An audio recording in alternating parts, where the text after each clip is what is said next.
आपका अपना मन कैसे काम करता है। आपका एक मन है और आपको ये सीखना चाहिए कि उसका इस्तेमाल कैसे किया जाए। आपके मन के दो स्तर हैं, चेतन या विवेक युक्त स्तर और अवचेतन या विवेक रहित स्तर। आप चेतन मन में सोचते हैं और जो अपनी आदत के अनुकूल सोचते हैं वो आपके भीतर के अवचेतन में डूब जाता है और आपके विचारों की प्रवृत्ति के अनुरूप रचना करता है। आपका अवचेतन मन आपकी भावनाओं का धरातल है और यही रचनात्मक मन है। यदि आप अच्छा सोचते हैं तो शुभ इच्छा आएगी, यदि आप बुरा सोचते हैं तो बुराई आएगी। इसी प्रकार आपका मन काम करता है।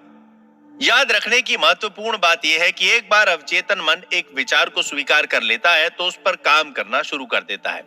यह दिलचस्प और गूढ़ सत्य है कि अवचेतन मन का नियम अच्छे और बुरे दोनों विचारों पर समान रूप से काम करता है।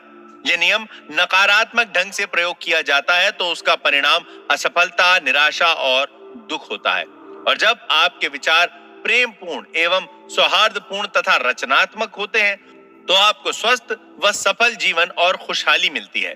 जब आप सही दिशा में सोचना और एहसास करना शुरू कर देंगे तो मन की शांति और स्वस्थ जीवन मिलेगा। जो कुछ आप मन और वचन से सच मानेंगे, आपका अवचेतन मन उसे स्वीकार करके उसे आपके अनुभव में ला देगा। आप उसका अनुभव करेंगे। आपके लिए केवल यह जरूरी है कि आपका अवचेतन मन आपके विचारों को स्वीकार कर ले। आपके अपने अवचेतन मन का नियम ही आपके लिए अच्छा स्वास्थ्य, शांति अथवा जो पद आप प्राप्त करना चाहते हैं वो आपके सामने प्रस्तुत कर देगा। आप आदेश या निर्णय देते हैं और आपका अवचेतन मन वो विचार जो उसे दिया गया है आपके सामने पूरी निष्ठा से प्रस्तुत कर देगा। आपके मन का नियम यह है, आपको अपने अवचेतन मन से उन विचारों या चिंतन का प्रतिरूप या प्रतिफल मिलेगा जो आप अपने चेतन मन में रखते हैं। मनोवैज्ञानिकों और मनोचिकित्सकों ने साबित किया है कि जब विचार आपके अवचेतन मन को प्रेषित किए जाते हैं, उनकी छाप मस्तिष्क के पटल पर आ जाती है। जैसे ही आपका अवचेतन मन किसी विचार को स्वीकार करता है, वो तुरंत उसे मूर्तिमान करना शुरू कर देता है। वो विचारों से मिलकर काम करता है और आपके उस ज्ञान का पूरा प्रयोग करता है जो आपने जीवन भर एकत्र किया है। वो इसके लिए आपके भीतर मौजूद अनंत शक्ति, ऊर्जा और विवेक का प्रयोग करता है। वो अपना काम कराने के लिए प्रकृति के सभी सिद्धांतों को प्रयोग में लेता है। कभी कभी वो अपनी समस्याओं का समाधान तुरंत कर देता है, किंतु कभी ऐसा भी होता है कि उसे काम पूरा करने में कुछ दिन, कुछ सप्ताह या और भी देर हो सकती है, किंतु वो काम करके ही रहता है। आपको ये याद रखना चाहिए कि ये दोनों अलग अलग मन नहीं है। ये केवल दो क्षेत्र हैं जिनका कार्यकलाप अलग है, लेकिन मन एक ही है। आपका चेतन मन विवेकशील है, अर्थात हर चीज का कारण जानना चाहता है। यही क्षेत्र है जो अपनी चाहत का चुनाव करता है। उदाहरण के लिए आप पुस्तक चुनते हैं, अपना घर चुनते हैं और अपना जीवन साथी चुनते हैं। आप सारे तर्क वितर्क चेतन मन से करते हैं। दूसरी ओर आपके किसी प्रयास के बगैर आपका हृदय स्वतः धड़कता रहता है और पाचन क्रिया, रक्त प्रवाह और सांस बराबर चलता रहता है। ये सब आपका अवचेतन मन एक स्वतंत्र प्रक्रिया के माध्यम से चलाए रखता है, जिस पर आपके चेतन मन का कोई नियंत्रण नहीं होता। आपका अवचेतन मन वो सब स्वीकार कर लेता है जिसकी छाप उस पर पड़ती है, या वो जिस पर आप विश्वास करते हैं। वो चेतन मन की तरह कारण या प्रश्न नहीं पूछता, न ही आपसे कोई तर्क करता है। वो मिट्टी की तरह है जो सभी प्रकार के बीज को स्वीकार कर लेता है। अच्छा हो या बुरा, उसे कोई फर्क नहीं पड़ता। आपके विचार हमेशा सक्रिय रहते हैं। हो सकता है उन बीजों में आपकी पसंद जुड़ी हो। नकारात्मक व विध्वंसात्मक विचार आपके अवचेतन मन में लगातार नकारात्मक रूप में काम करते रहते हैं और एक समय के बाद आपके अनुभवों में दिखाई देने लगेंगे। आप बुरे कामों में फंस जाते हैं। याद रखें, आपका अवचेतन मन ये नहीं बताता कि आपके विचार अच्छे हैं या बुरे, सच्चे हैं या झूठे। उसका ये काम नहीं है। वो तो जो आप लाते हो, अर्थात जो विचार या सुझाव आप स्वीकार करते हैं या चुनते हैं, उसे स्वीकार कर अपना काम शुरू कर देता है। उदाहरण के लिए, यदि आप अपने होशो हवास में कुछ अच्छा या सही सोचते हो लेकिन वो झूठा है, तो भी आपका अवचेतन मन उसे सही मानकर स्वीकार कर लेगा और उसी के अनुसार काम करेगा, क्योंकि आपके चेतन मन ने उसे सही माना है। मनोवैज्ञानिकों और अन्य लोगों की ओर से अनेक परीक्षणों में यह पाया गया है कि आदमी हिप्नोटिक स्टेज या सुषुप्त अवस्था में चुनाव और तुलना जो कि एक आवश्यक तार्किक प्रक्रिया है, नहीं कर पाता। उसमें वो क्षमता नहीं होती। परीक्षणों में यह बार बार स्पष्ट हुआ है कि आपका अवचेतन मन कोई भी सुझाव स्वीकार करेगा, चाहे वो झूठा ही क्यों ना हो। एक बार स्वीकार करने के बाद वो सुझाव के अनुकूल ही काम करेगा। आपका अवचेतन मन आपका सुझाव कितनी आसानी से स्वीकार कर लेता है, इसका एक दिलचस्प उदाहरण मनोविज्ञान में हिप्नोटिक स्लीप या सुषुप्त अवस्था है, जिसमें एक मनोवैज्ञानिक अपने एक रोगी को सुझाव देता है कि वो नेपोलियन बोनापार्ट है या वो बिल्ली या कुत्ता है। वो व्यक्ति उन्हीं के अनुकूल व्यवहार करने लगेगा। उसका व्यक्तित्व कुछ समय के लिए बदल जाएगा। वो उसी पर विश्वास करेगा जो उसका डॉक्टर कह रहा है। एक दक्ष मनोचिकित्सक अपने एक छात्र को हिप्नोटिक स्लीप यानी अर्ध मूर्छावस्था में ले जाकर उससे कहे कि उसकी कमर में दर्द हो रहा है, दूसरे छात्र से कहे कि उसकी नाक से खून बह रहा है, तीसरे से कहे कि वो संगमरमर की मूर्ति है, चौथे से कहे कि आप सर्दी से कांप रहे हो, टेम्परेचर 0 से नीचे है। आप देखेंगे कि प्रत्येक छात्र उसी सुझाव पर काम करके वैसा ही व्यवहार कर रहा है जो उसे दिया गया है। उन सभी छात्रों के वर्तमान का वातावरण से कोई सरोकार नहीं होता, क्योंकि वो सुझाव में नहीं है। ये साधारण सुझाव आपको स्पष्ट करेंगे कि आपके चेतन तार्किक मन और अवचेतन में जो अवैयक्तिक है, चुनाव शून्य है और उन सब पर सही मानकर स्वीकार कर लेता है जो आपका चेतन मन सही और स्वीकार करके उसे देता है। इसीलिए यह महत्वपूर्ण है कि चुनाव करते समय ऐसे विचार, चिंतन, भावनाएं, तर्क और आधार चुने जाएं जो कल्याणकारी हों, उपचार कर सकें, प्रेरणा दे सकें और आपके हृदय को आनंदित करें। आपका अवचेतन मन कभी कभी उद्देश्य सूचक के नाम से भी जाना जाता है, क्योंकि ये बाहरी दुनिया का कामकाज देखता है। उद्देश्य सूचक मन का माध्यम आपकी 5 इंद्रियां हैं।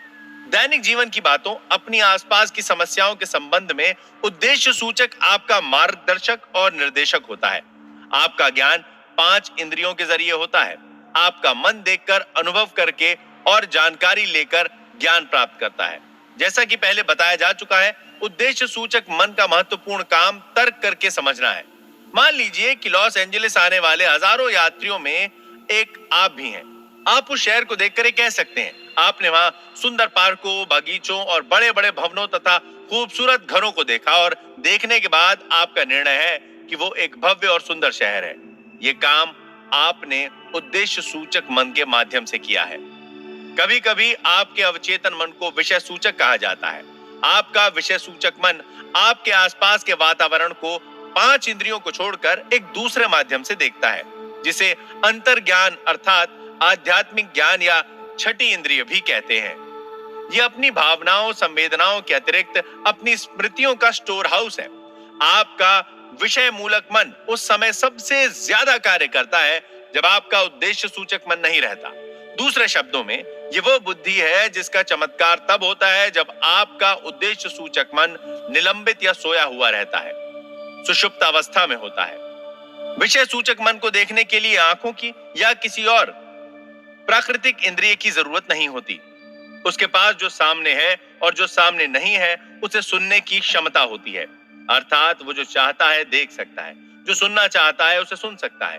वो आपके शरीर को त्याग कर दूसरे स्थानों, दूसरे देशों की यात्रा कर सकता है वो और वहां से जानकारी ला सकता है जो हूबहू सत्य होती है। मनोवैज्ञानिक इसे एस्ट्रे ट्रैवलिंग कहते हैं। विषय सूचक मन के जरिए आप दूसरे की भावनाओं व विचारों को पढ़ सकते हैं। आप बंद लिफाफे के पत्र का विषय पढ़ सकते हैं, तिजोरी के बंद कागजों के विषय में जान सकते हैं। आपका विषय सूचक मन किसी संचार साधन के बिना दूसरे व्यक्ति के मन की बात जान सकता है। इसीलिए यह बहुत जरूरी है कि हम अपनी प्रार्थना का सही प्रयोग करने के लिए उद्देश्य सूचक और विषय सूचक मन के बीच संबंध या आदान प्रदान को भली प्रकार समझ लें। आपका अवचेतन मन तर्क वितर्क नहीं कर सकता, इसीलिए यदि आप उसे गलत सुझाव देंगे, वो उसे सच मानकर अपना काम शुरू करके उन्हें दशा, अनुभव या घटनाओं के रूप में पेश कर देगा। आपके साथ जो बातें हुई हैं, वे आपके विचारों की छाप के आधार पर हुई हैं, जो अपनी आस्था के अनुकूल आपने अवचेतन मन को दिए हैं। यदि आपने अपने अवचेतन को अशुद्ध या गलत विचार प्रेषित किए हैं और उन्हें आप हटाना चाहते हो, तो उनके स्थान पर रचनात्मक और सौहार्दपूर्ण विचारों को बार बार दोहराएं, जिससे आपका अवचेतन उसे स्वीकार करता है। इस प्रकार विचारों और जिंदगी की एक नई और स्वस्थ आदत डालें, क्योंकि आपका अवचेतन मन आदतों का कार्यस्थल है। आपके अवचेतन मन के रोजमर्रा के विचार आपके अवचेतन मन में गहराई से उतरकर एक आधार बना लेते हैं। यदि आपके दैनिक जीवन के विचार सौहार्दपूर्ण, शांतिमय और रचनात्मक हैं, तो आपके लिए यह बहुत ही उपयोगी है। यदि आप भय, परेशानी और विचारों के अन्य प्रकार से विध्वंसात्मक स्वरूप में मशगूल रहे हैं, तो इसका उपाय यह है कि अवचेतन मन की दैवी शक्तियों को याद करें और स्वतंत्रता, सुख तथा संपूर्ण स्वास्थ्य का आदेश दें। आपका अवचेतन मन चूंकि रचनात्मक है तथा दैवी शक्ति से परिपूर्ण है, वो स्वतंत्रता और खुशी की संरचना करना शुरू कर देगा, जिसका आपने आदेश दिया था। आप अब तक जान चुके होंगे कि आपका चेतन मन आपके दरवाजे पर खड़ा चौकीदार है और उसका पहला काम आपके अवचेतन मन की झूठे प्रभावों से रक्षा करता है। आप अब मन के बुनियादी नियमों में एक नियम को जान चुके हैं। आपका अवचेतन मन सुझाव को तुरंत ग्रहण कर लेता है और आप जानते हैं कि आपका अवचेतन मन तुलना नहीं कर सकता, विपरीत नहीं सोच सकता। ना तो वो तर्क कर सकता है, ना ही खुद अपने से सोच पाता है। अंतिम क्रिया आपका चेतन मन करता है। अवचेतन मन केवल चेतन मन की ओर से प्रेषित प्रभाव की प्रतिक्रिया स्वरूप काम करता है। वो अपने काम में कोई परिवर्तन नहीं करता। सुझाव की शक्ति कितनी प्रबल होती है, इसका एक अच्छा उदाहरण नीचे दिया जा रहा है। मान ले कि आप पानी के जहाज में यात्रा कर रहे हैं। आपको डॉक पर एक डरपोक जैसा दिखने वाला यात्री दिखाई देता है।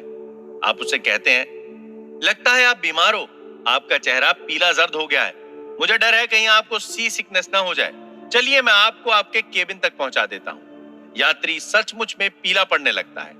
आपका सी सिकनेस का सुझाव उसके डर में मिल जाता है।